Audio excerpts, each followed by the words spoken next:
Please subscribe to help you and your motorcycle perform better. Fork seals go at the most inconvenient times. I think everybody has empathy and an example of when that was really not good.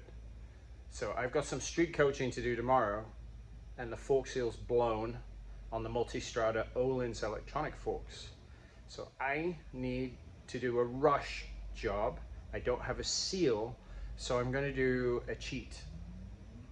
Now the cheat is to get me by while the seals get transferred to me, because I don't have time to go get them.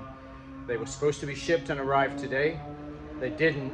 The arrival date is now Tuesday of next week, so that's not going to help me at all. So we're here at Thunderhill, and I'm going to take the front forks apart. I'll change oil on both because that's just the right thing to do. But we're going to focus and video the leaking leg, which is the right leg that poured oil all over the bed of the truck and the transit, and I have to clean all that up at some point. The cheat, what is that? Well, if you remove the oil seal, inside of the oil seal is a male-female spring that screws into itself. If you trim that ever so slightly, what it does is go ahead and put a little extra tension on the seal and help it not leak. I may not have to do that because when I take it apart, if the grease ring is full of grit and debris, okay, clean that out, it will seal itself perfectly and we won't have a problem. So to start with, bike's on the center stand, got to take the front end off. First off is to loosen the pinch bolts, take the calipers off, and then get myself to a position where I can go ahead and take the electrical connectors off the fork caps. That is a very diligent task because everything is extremely fragile, and I'll show you that when I get to that stage. So for now, get the front wheel out. Once the front wheel's out, all the weight will go onto the back wheel and the bike will invert, and so I'll have the front end up in the air, which will be great. And at that point, I can then take both legs out. When we start that process, I'm going to show you what I do to make sure I make no mistakes on reassembly. So time to get busy because I don't have a whole lot of time here, and obviously as the seals are not here, I've got to do something. So this will be a novel experience for those of you who are in an emergency situation, and this might get you out of that emergency. Step one, pinch bolts, which are a 6mm Allen. Next is going to be to loosen the axle, and that is a 30mm. And then when that's loosened, brake caliper bolts, and that's an 8mm Allen. Obviously, once this is done on one side, I'm going to replicate on the other to go ahead and remove the calipers and get them out of the way.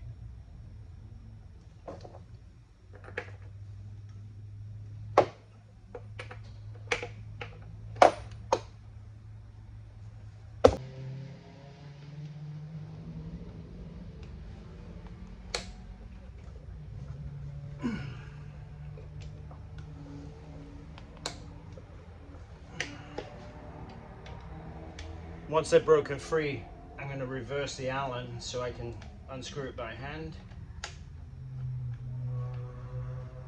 So you get the point on what we're doing here on how to extract that. Then I can go to the other side, loosen up the 6mm Allen pinch bolts and take the other caliper off. Now oftentimes these are difficult to get out because there's not much gap between the edge of the rotor and the wheel, so sometimes you have to pull the caliper back, turn it outward slightly, and then slide it off. So that's going to leverage the brake pad and pull the piston back a little bit. The other part at this point, I don't want to skip the step, is how much brake pad material do I have left? So turn it, and then it comes right off. So in terms of brake pad material, I have a ton of material left. I don't have an issue. And I recently cleaned the pistons about 1,000 miles ago. The pistons are barely showing, so I don't need to extract the pads to go back in and clean them. That's not required. What I've got to check on the other side is, do I have fork fluid on the caliper? And if I do I have fork fluid on the rotor excuse me, and on the brake pads, right? Well, the first bit of good news is brake pads are good. There's a little bit of oil, debris as in dust, which takes a lot to wipe it off here. So I'm going to get a toothbrush and soapy water and scrub all around this to clean it. The brake pads themselves have zero oil on them, and the caliper just has this dust that has absorbed a little bit of fork oil. So the rotor's clean, the pads are clean. I just need to clean the caliper with a toothbrush and soapy water. So that's the first bit of good news. Next, loosen the pinch bolts on the rider's right fork, and then let's get the wheel out and put the bike on its back wheel. All right, the pinch bolts are loose. So let's go ahead and unthread the lock nut and then push the axle and keep unscrewing, pushing until we're out of thread. And we've got the axle as far across as we can using the thread. Okay, so that's done.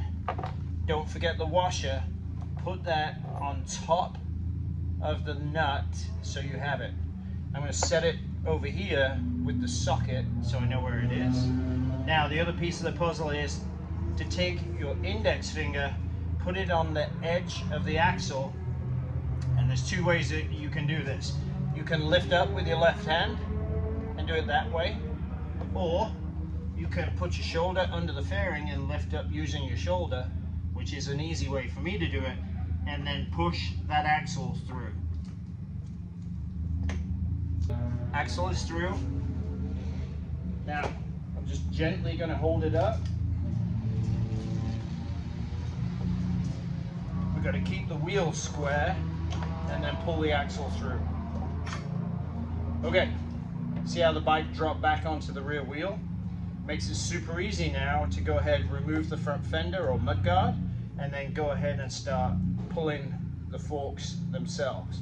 When we get to taking these triple clamp or yoke bolts and making them loose. So next task, front fender, then wheel and fender can come off and out of the way. Then we can attack the lower triple clamps next. The front mudguard or fender bolts are a 5mm Allen.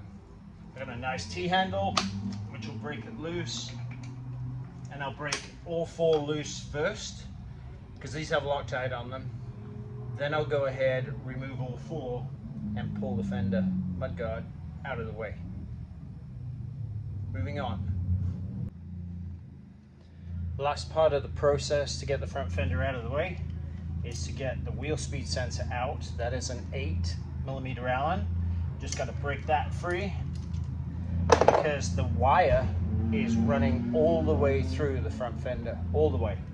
So if we disconnect it here, then we should be able to just slide the rear fender out of the way. There it goes. We can't lose those two plates on the back, so I'm going to put the bolt in through the back the wrong way to hold those washers in place so we don't lose them. That way we can go ahead and slide it out of the way and we don't have a problem. Let's put the wheel sensor down. Now, next thing is to get the calipers up and out of the way so we are 100% clean under the fairing to go ahead and start loosening the bolts on the lower triple. I just discovered on the inside of the fender there is a retaining clip. So we've got to get this retaining clip out. It is two 4mm Allens. To take the bolts out, the plastic piece will come down and then the brake lines will be free. So that's the next piece. is to break these free. Got to move the brake lines a little bit and the caliper a little bit to get access. There we go. So at this point now, it's just take that apart. When I'm done, then we need to secure the calipers out of the way. So both of the calipers are hung from the handlebar. The tie down on this side goes around to pull it back and goes to the passenger foot peg bracket so that we have enough tension to keep it out of the way. So that's all well and good. It also allows me to manipulate the front end either direction to find the best place to get the Allen in to be able to loosen the forks on the lower triple clamp or yoke. Looks like a 5. So if it is a 5, then we should be good to go, because that will make it nice and easy.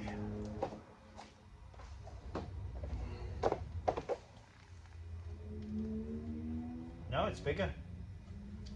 Let me just check. It is a 6.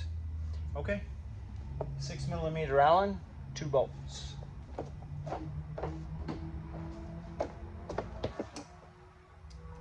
Now, the engineers made just enough room for a small socket to fit in here. So I am loving life at the moment, looking at all this plastic everywhere and wondering if I'm going to be able to get tools in to be able to loosen the lower bolts on the pinch side. So that one's done. That one's done. Now I'm going to reverse the forks the other way to get the other 2. Which should give me exactly the same access, which it does.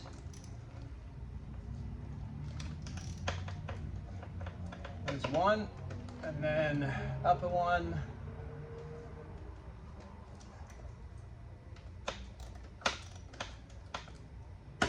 One's done. Double check the bottom one. Double check the upper, because we can't get much movement on them. That's free. Lower is free. So the lower yoke or triple clamp, those bolts are now loose, hand loose. So we're finished on the bottom side of the bike. Now we need to go up top. Got to pull the wiring out the way, pull the rubber cap, the protecting boot up. That white piece of plastic right there, that's the connector into the fork cap. It is very delicate. The gate at the front that holds it in place is very thin. So you push on top or underneath the gate to get the clip pushed inside so it will slide past the gate, because basically it's half an arrow ahead. So I'm gonna have to block the camera here for a second. Go ahead and take that out. So the still shot shows that half an arrowhead. So you can use various tools. I prefer a ball end Allen, simply because it doesn't scar like a straight tip or flat tip screwdriver would do. So at this point now, I've got that wire free, which is great. Now I need to do the same on the other side. But again, you have to go very, very carefully and slowly.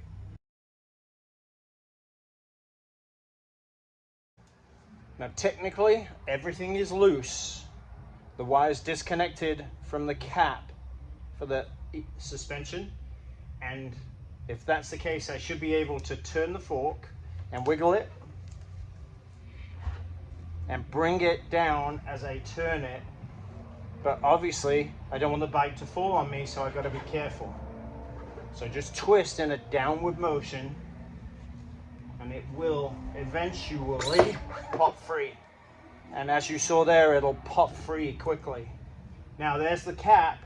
So all I have to do is slide it out gently, pull it out, and the first fork is off.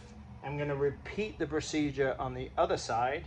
Then I have both forks out and ready to go to the race trailer so that we can change the oil and check the seals. First step, Motion Pro vise, fork in the vise, remove all preload. That was at 13 turns in from all the way out or full soft. Now I need to use my pin tool to loosen the cap, then I can unscrew the cap.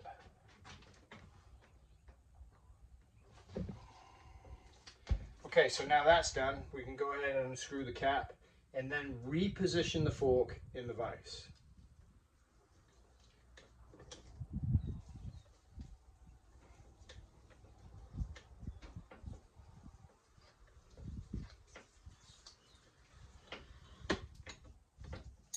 So the click is the thread reaching the end and stepping up. Now, reposition fork. We've got to get the reflector to the outside, pull the support for the bottom of the fork across, and then step that down.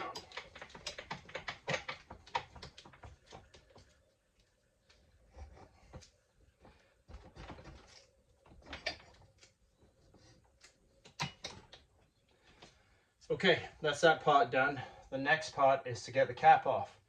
That can be pretty tricky because we've got to get to that nut and go ahead and loosen the cap away from the nut. Okay, we've got the GP suspension tool in place on the nut. We'll keep spinning, and when it firms up, that's right there. Then we continue with the preload adjuster to break it free.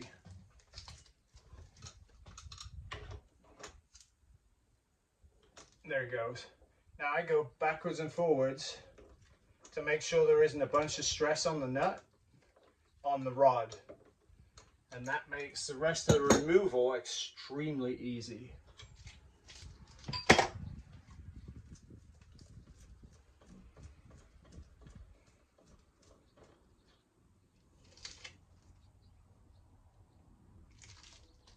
So as you can see, the damping rod is attached to the cap. So to get that out as a complete unit, I need to extract the fork, lower it down, pull the whole piece out, and then lay it on the bench. So because it's attached to the cap, you're going to go a long way. So you need to make sure you are down enough to get it free. There it is. And then pop that onto the bench. Put your fork back. Now comes the finger torture part. If you've never done a fork, then the hard part is now a couple ways to do it. One, you can pull down on the spring and hold the rod, and then with one finger try and jam that one, then jam nut up to the top. Or you can go ahead and install the rod holding tool to pull up, and then use one finger to spin the nut. So we'll go the easy route.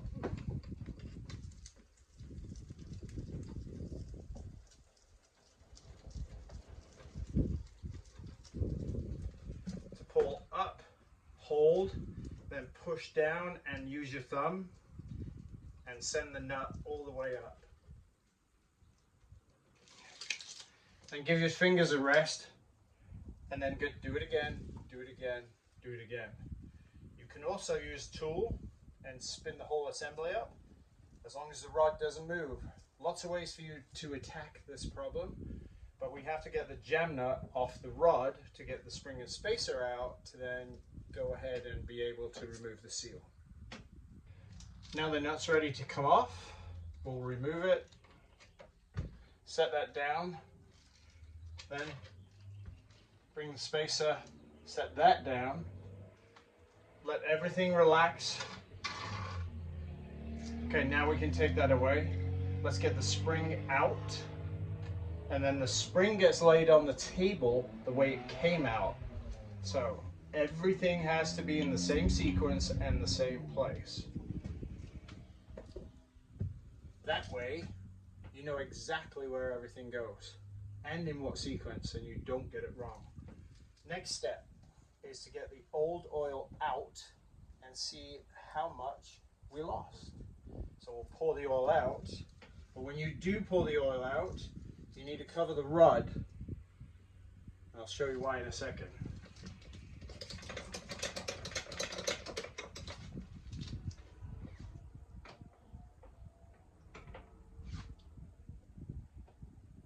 can see it's pretty silver, so it's been in there for a while.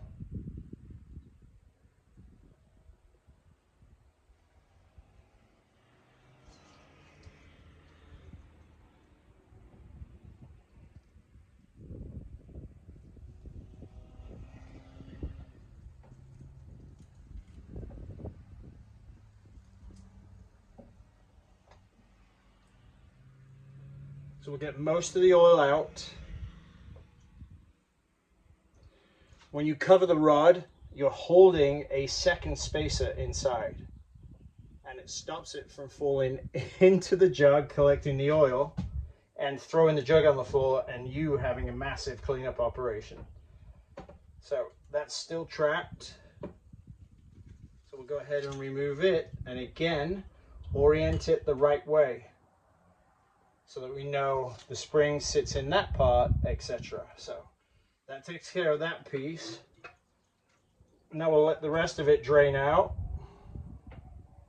and get 95% of the oil out.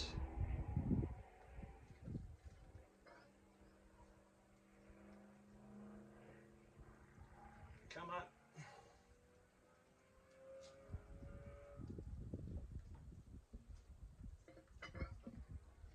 Okay. So there's going to be oil everywhere.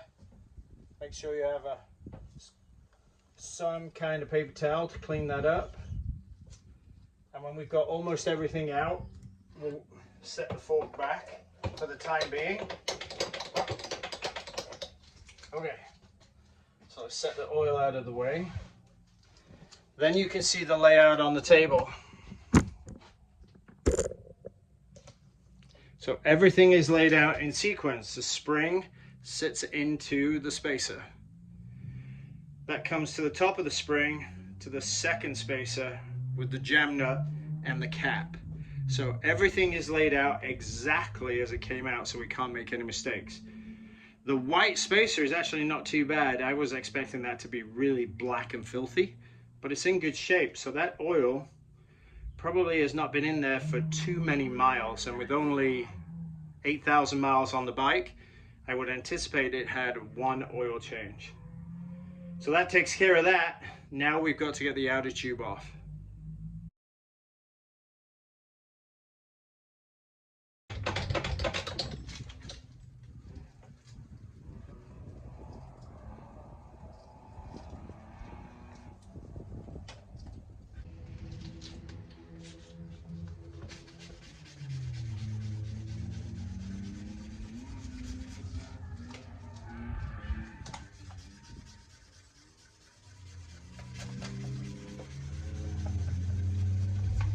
Now you'll remember on the tube on the front side, right around here, that was all brown.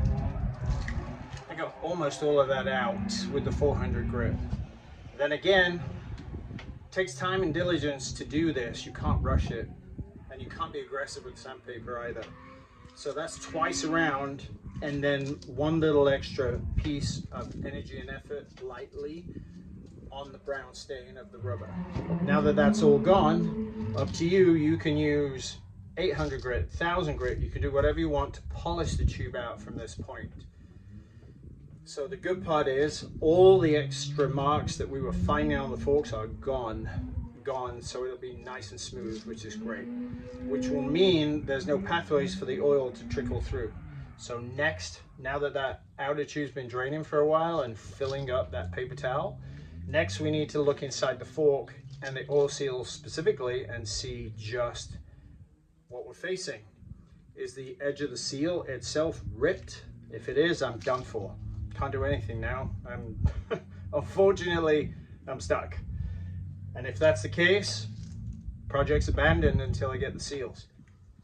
But if we get lucky, the exterior of the seal is fine and the interior is caked in dirt, then simply cleaning the grease groove out should allow the fork then to keep oil inside and the seal be restored to full function. Okay, to get the dust seal up and out, a very thin flat tip screwdriver. Gently work it between the gold and the rubber and gently nudge the dust seal out and go all the way around, and don't force it.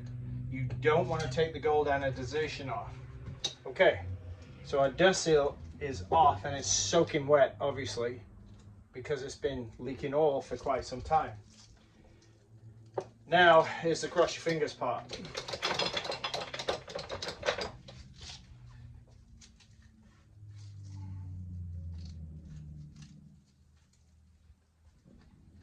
Okay, so without looking, I'm just going to go ahead and put another blue cloth towel in there and go ahead and see how much dirt and debris I can pull out. If there's a ton, we might get lucky.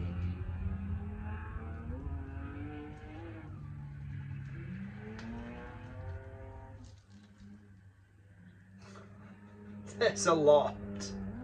That's a huge amount of dirt. So let's do it again.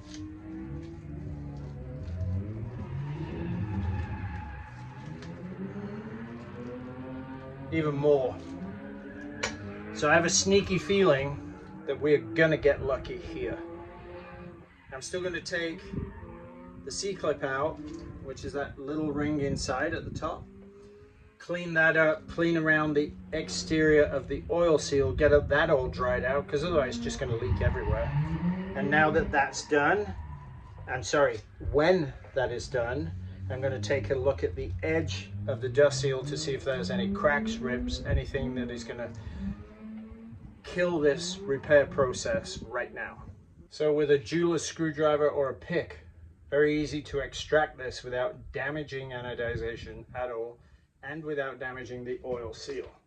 I will get to drying and cleaning that in a second, but for now I need to go ahead, get any excess oil out, and the next step is to actually run your finger around and see if you can feel a crack or a tear. And your fingers are sensitive enough, can't speak today, that you will immediately feel it.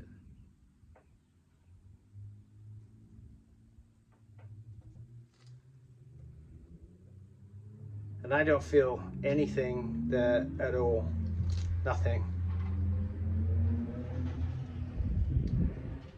So at this point, I am inclined, because it's all cleaned, to start putting the thing back together and put in the, what I would guess is going to be 600 cc's of oil per leg.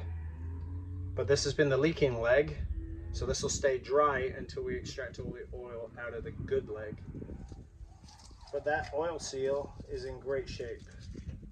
I think it was just so much dirt and debris packed in there, it got between it and the fork and just basically left a minute gap for the oil to work its way through. As soon as it makes a pathway, and then while it's being transported there's lots of fork movement, then it's going to gush and leave a mess on the floor. Obviously if the seals were here, they'd be replaced in a heartbeat. I would do that without question, but I'm trying to band-aid the bike for Monday for the street coaching. So executive decision, nothing obvious, nothing flawed. If I'm not struggling here and it's not a problem, then realistically I got nothing to worry about, in theory.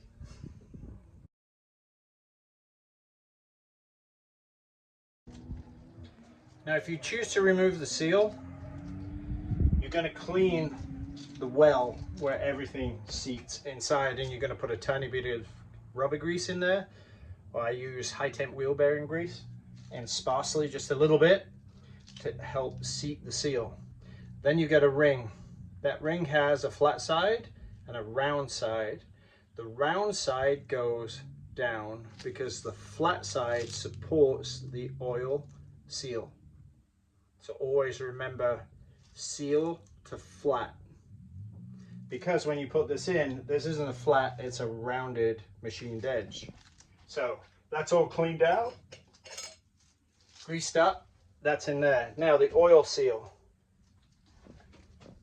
Again, just get all the debris off of it.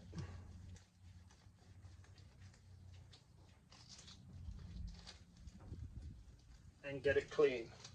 So now that that's clean, the top side has letters on it and numbers, so that's easy. The back side has a big open channel. Again, can't get that wrong. Letters always face out. Inside that channel is the male and female spring. It screws into itself. Okay. Let me position it with my fingers. Oops, try again. Okay, where's the best contrast there? Male end, thin. Female end, open. If you take a tiny amount off of this, put it back together, it increases the tension on the oil seal to band-aid it, give it better grip, but it'll give it a ton more stiction to get you from A to B so you can get the seal replaced and redone. That's literally an emergency option. Taught to me a long time ago in a crisis where I was stuck in the middle of nowhere, and this was the only way to get to a big city to then get the oil seal changed. So I am very grateful for the lesson, what, 30 years ago now? So at this point, we need to trim the female end by 1/16 of an inch or 2 to 3 millimeters. That's it. Just a little bit. But let's go against the cabinet wall. There we go. Now that that trim is done and the male end's inserted, you're going to screw it back together. And when you get far enough, it'll figure of 8. See it? It won't screw anymore. Then you're done. So at that point, straighten it out. That is complete. Remember, numbers, letters face out, groove is in the back. Put the spring back in the groove.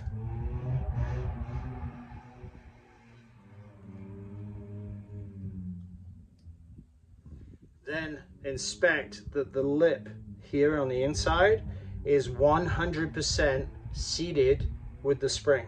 Don't short circuit that, look at it carefully. So that's 100% correct. Now with it out, you can actually use contrast and light to see if there is anything that you missed with your finger. And right now there's nothing that I missed in terms of a feeling of rough edges or cracks or anything. So this is my band-aid to get me through Monday and coaching. Now I've got to completely rebuild everything and put the new oil back in. Almost there. Now when your oil seal's ready to go back in, same again, a tiny bit of grease. There's already some on the inside in the receiving area, ready to go with the washer flat side up. I'm going to put just a little, and I mean a tiny bit, on the inside and outside of the seal so that it seats correctly. And then when the chrome tube goes in, there's a little bit of lubrication inside the seal, because this seal is not going to last long. Maybe, hopefully, a couple 100 miles, and then the fork will come right back off and get fixed.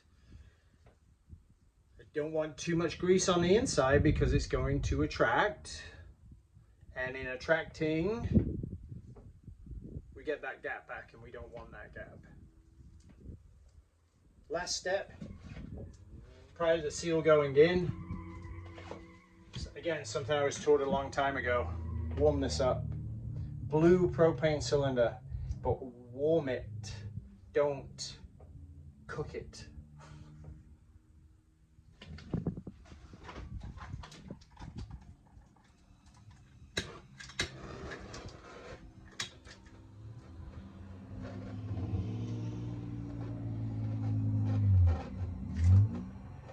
Now that's nicely warmed up.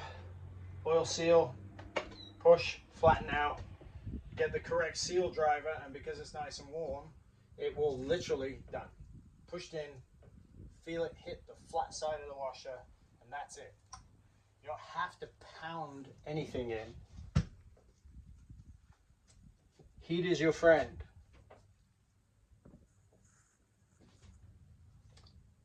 So you don't have to pound anything in, and heat is your friend. Next, spring clip. Go ahead, get that installed. And then clean the dust seal meticulously, just like you clean the oil seal. Don't spare any moments of time in making sure it is pristine clean in and out. When that's done, it's going to go over the chrome tube. The outer tube goes back on. It gets assembled. Then we can go ahead and put the oil in. Dust seal perfectly, meticulously clean. Tiny bit of grease on the outside of the dust seal so it will seat nicely into the outer tube. Don't forget that. It's very helpful when you're trying to fit that dust seal back in. Next, take our outer tube. Go ahead and fit it ever so carefully together because you don't want to rip the lip. Okay. Get it past the bushing. Make sure you're over the table and it'll pop the soaking wet blue paper towel out. Now we can go ahead and put the fork back in and start the rebuild process in putting all the internals together. Step 1, rebound rod. Screw the end in. Go about 5 threads, call it good. Set it back. Now, next step will be to clean the white spacer because that has to go in next. So don't be shy on cleaning things out properly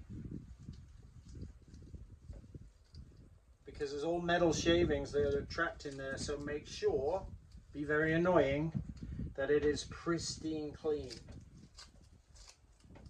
Okay, that can go to the bottom. We've got the end up with the lip so the spring can sit in it. Now, if you were going to reset oil level, you would not put anything else in at this time. If you know the oil volume you are putting in, you can just go ahead, pour that amount of oil in, and all is well with the world. We know how much oil we're going to put in, so we don't have to worry about it. But what we do have to worry about is getting the air out of the system. That takes what's called a bleeding process to be able to do that. So this comes out, screw the rod all the way down till it touches or bottoms out on the tool, and make sure it's bottomed but not tight, it just hits. That will really help with the bleed process. Now, get your oil, clean your containers of the old oil, and get the amount you're going to put in ready, and then we can start the bleed process. Next, we're going to pour the oil in. So obviously we needed 2 jugs to do it. So we're starting with 500, and then we'll put the additional in. Now when you're pouring, you have to do this slowly, and you have to keep your eye on the top of the fork to make sure the oil doesn't come up and pour over the edge. So far so good. So there's pour number 1. Now we need to do pour number 2, and then we can get started on the bleeding process. Now, bleed process is just literally take that as high as it'll go and let it drop down.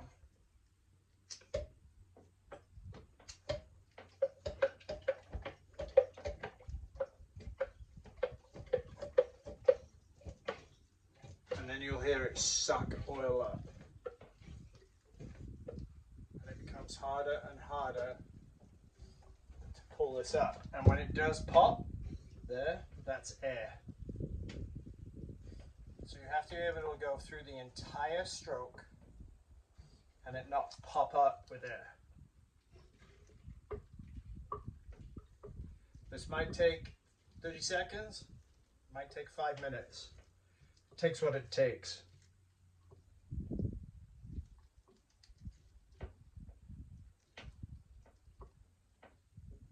When you reach the top of the stroke and it's all bled, then go a little bit more. Because you have a top out spring up there and you want that air out as well.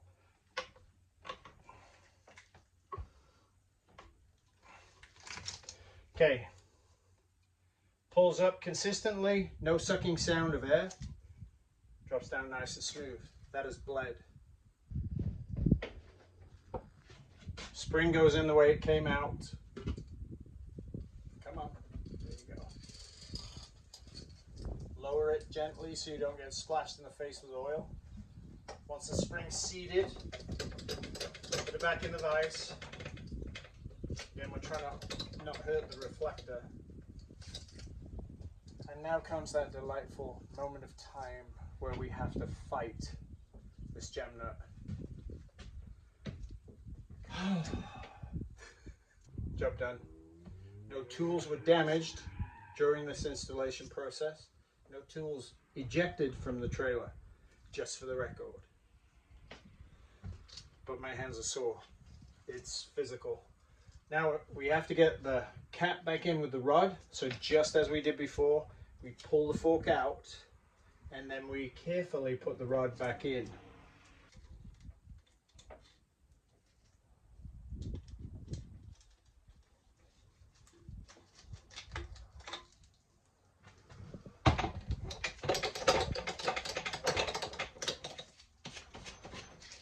Yeah, I didn't think you wanted to visualize. Okay, the jam nut is all the way down at the bottom of the thread. Now we can screw the cap back on. When that cap screws on, it's going to meet with a right angle on the upper spacer. Make sure that seats correctly.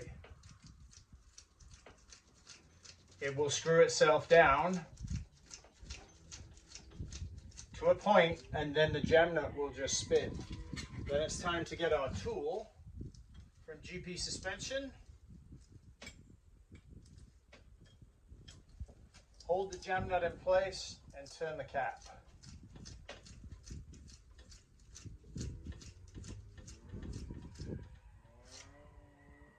Then the jam nut meets, and then we use the tool on the fork preload adjuster, snug everything up. Once that's all snugged up, we're done, other than putting grease onto the threads up here. So that when we come to take it apart next time, it comes apart very nice and easily.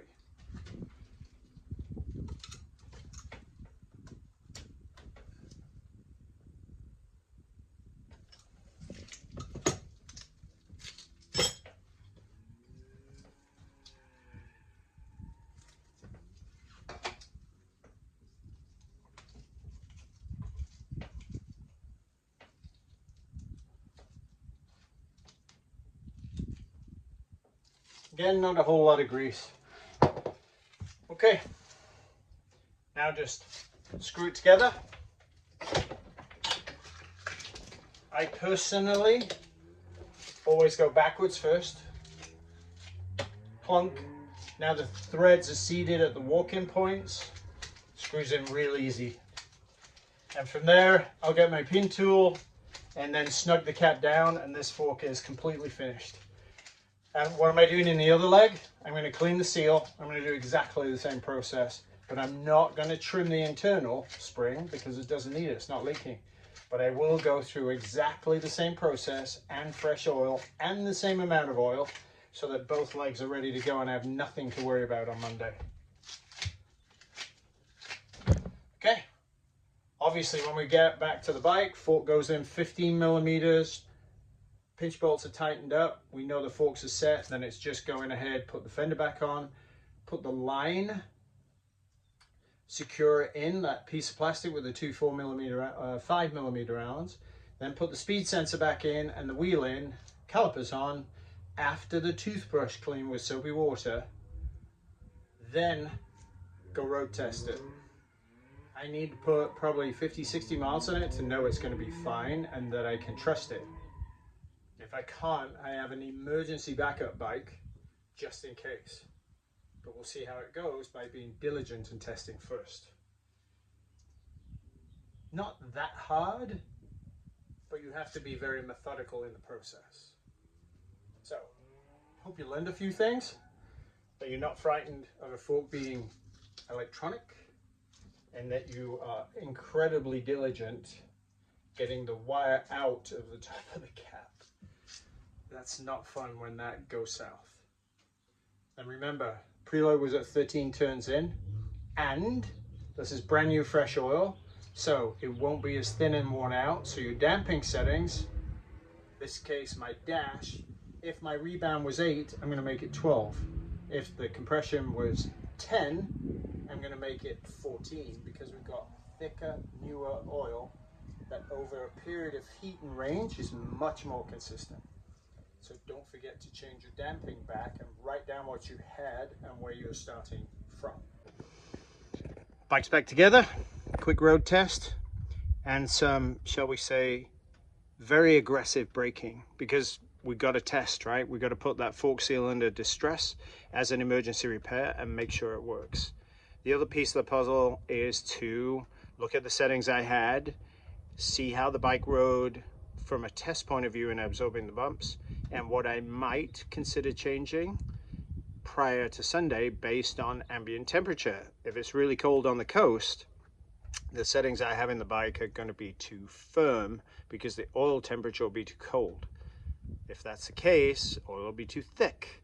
So opening damping up using the dash on the 1200S makes sense to do that, given we have brand new fresh oil. Now, as for the fork, how did it fare? Well, you want to be the judge of that? Okay.